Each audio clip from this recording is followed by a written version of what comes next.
Good morning, everyone. Mike Okert here. So, I posted a video in reference to fixing credit using your own money, not having to buy anything, and having stellar credit rating when you are done with this project.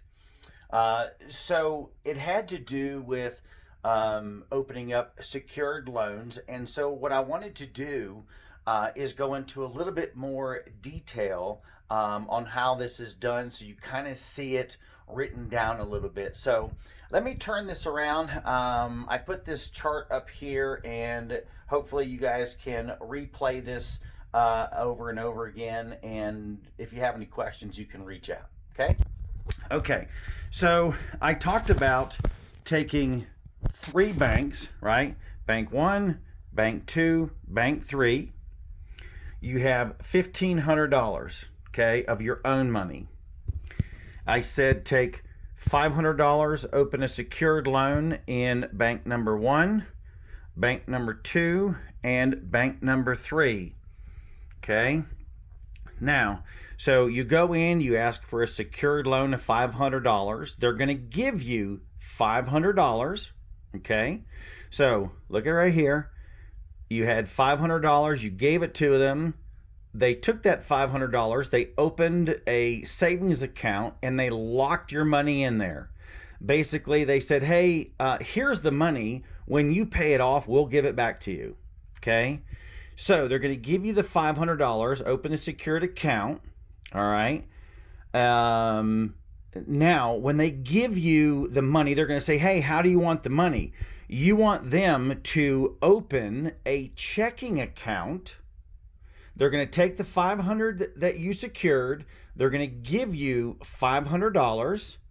You're going to put it into a checking account.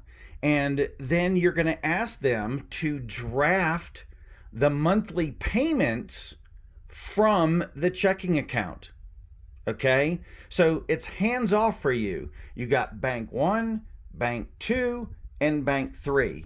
Okay, so here we go. You got your savings account that they're going to open. You secured it by giving them $500.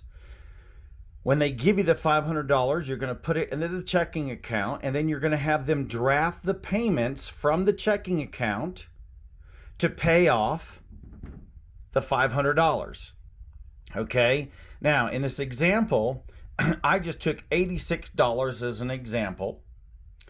And if you take $86 and you divide 500 by it, it comes up with 5.81 months. Okay? Meaning 5 months of payments can directly come from here. 5 full payments. In the 6th month, you're a little short. Okay, you're 19% of the 86, which is $16.34.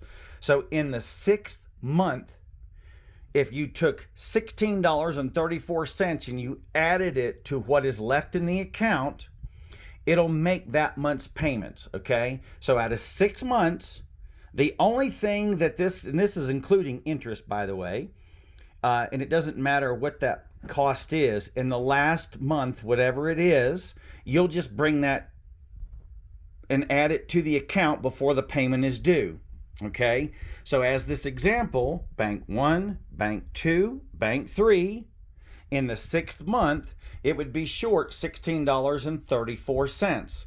Well, that total is $49.02 out of your pocket in the 6th month.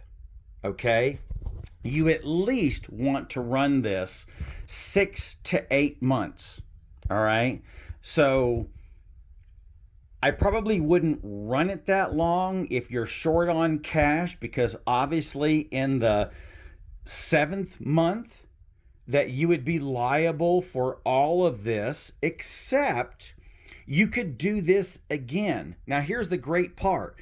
In the 6th month, when you made the payment, okay, you tallied everything up and it made the final payment, they will unlock your savings account and this $500 is yours again.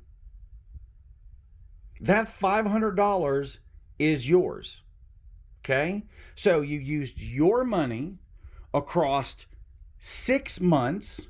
The most that this example cost you was $49 across 3 banks, and now you have shown to banks that you are a good credit risk and that you're able to make good, consistent payments over the course of 6 months. Okay, now I hope this kind of breaks it down, explains it a little bit. I doubt you will ever hear this from anybody. I haven't heard it from anybody for over 25, 30 years since I learned it. Okay, so take a look at this. All right.